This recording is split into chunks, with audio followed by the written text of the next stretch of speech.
When Operation Bounce House was announced, I was shocked. How does Matt Dinniman have time to write another book? Shouldn't he be working on book 30 of Dungeon Crawler Carl, developing his TV series, and, I don't know, appearing at Comic Cons or whatever successful authors do? I wouldn't know.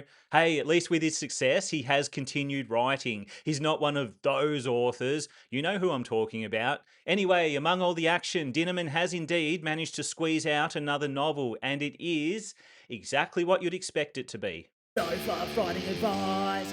Cut the fluff!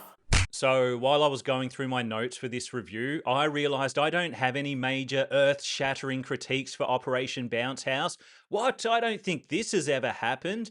But I don't want this review to be a complete butt licking, so I'll say some nice things about the book. Then, in the name of balance, we should always seek balance. Maybe I'll overstate all my minor critiques and really play it up. Does that sound fair? No, it's not fair, but Operation Bounce House and Dungeon Crawler Carl have taught us that life isn't fair. Alright, let's start with the praise. Yes, at this point in his career, Matt Dinniman knows what he's doing. Operation Bounce House has a compelling concept behind it. The protagonist Oliver and co are the descendants of interplanetary settlers, and the story has a nice new world, working the land sort of vibe. When the mech invasion happens, yes, there are actual mechs, as in mech warrior style mechs. It mirrors several real world wars, or should I say invasions from the past few decades. Nothing groundbreaking there, but the element that drew me in is we're seeing the invasion from the viewpoint of the locals, the so-called terrorists, and Dinniman paints a dark picture of what it would be like to be on the receiving end of a magnum-sized dildo of an invasion by a far superior force. It's a sobering situation. Among it all, there's plenty of social commentary on Earth culture and subcultures, especially gaming culture, some solid jokes there. Overall, the humour's on point, some great lines and different styles of humour from different characters, including our mandatory sassy AI Roger. Half the time, you don't know whether to laugh or cry. Dinniman does a great job of weaving the comedy into the tragedy of the situation, which isn't always easy to do, but he pulls it off in a way that, while there are plenty of laugh out loud moments, it's not an overtly funny story, and the emotional moments still hit. In some cases, they hit hard. The story's well paced and maintains a healthy level of tension. There's so much uncertainty and even mystery around what's happening that I couldn't help but keep turning pages. I mean, I listened to the audiobook, so the pages technically turn themselves, but pressing pause was never easy. One big reason the tension's so high is the characters are in an impossible situation, facing impossible odds. It doesn't look like they can win. It's high stakes and anyone could get taken out at any moment. I don't know if this is meant to be part of a series or not, so in my mind, even Oliver isn't safe. For most of the story, I wasn't thinking, how are they going to win? I was thinking, how badly are they going to lose? Oliver, his sister Lulu, their friends and their neighbours frequently face tough decisions, even at the start. Do they hide or do they fight? It's never clear what the right move is, or even if there is a right move, it's not always obvious what they will choose to do, especially towards the end. It's a super tense story where every revelation or resolution leads to more questions and more problems. I mean, that's how good storytelling works, but I think I've read so many amateurish books over the last year that I appreciate it when an author actually nails the mechanics of good storytelling. For example, all the characters are well written and distinct. They really do feel like a bunch of fearful farmers, as they should, because they are. Throughout the narrative, there's plenty of foreshadowing, so you know a big twist or reveal is coming. But I will say, the end reveals aren't mind blowing. It's not like, oh, wow, what? At least that's how I react to a big twist. Is that normal? They're more like, oh, yeah, okay, that checks out. The final showdown, if you can call it that, has a big build up, and without dropping any spoilers, when it looks like it'll be defend the farm, try to survive on repeat, the story takes a nice turn and manages to feel fresh till the bitter end. Bitter end? I don't know.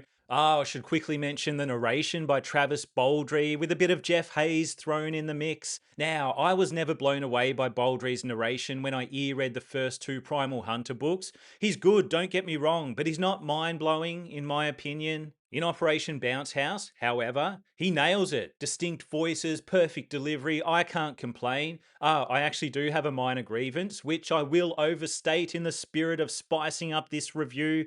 Answer me this. Why the hell do characters have different accents when they grew up in the same area, the same goddamn town? How does this happen? Some characters speak with thick Latino accents, while others sound like typical American farmers. I don't know the regions from wherever Americans typically farm. It makes no sense. What a gaping plot hole, a plot sinkhole, really. It drags the entire story down into the depths of disbelief and unreadability. Spicy enough? Maybe too spicy. Okay, what else? Flashbacks and info dumps. I generally despise flashbacks unless they have a damn good reason to exist, and Operation Bounce House is full of flashbacks in the form of footage recorded by one of the characters, and I can't even complain. It's a good example where, one, the flashbacks do enhance the narrative, they end up being fairly impactful, and the story wouldn't be the same without them, and two, they're presented in a fresh and creative way. But the info dumping. To try to get away with info dumping, sly old Dinniman dresses up the exposition as lessons delivered by the AI, Roger, and once again, they work. We do need to get that info somehow, and the lessons are entertaining enough that it doesn't feel like a chore to get through them. So there you go. If you're going to dress up an info dump, at least make it entertaining, then I won't complain. There is one heavy mech-sized info dump about mech types and capabilities, which did make my brain glaze over for a minute. You could say it's necessary information to help us understand the threat, but at the same time, it's a fairly unapologetic wall of exposition.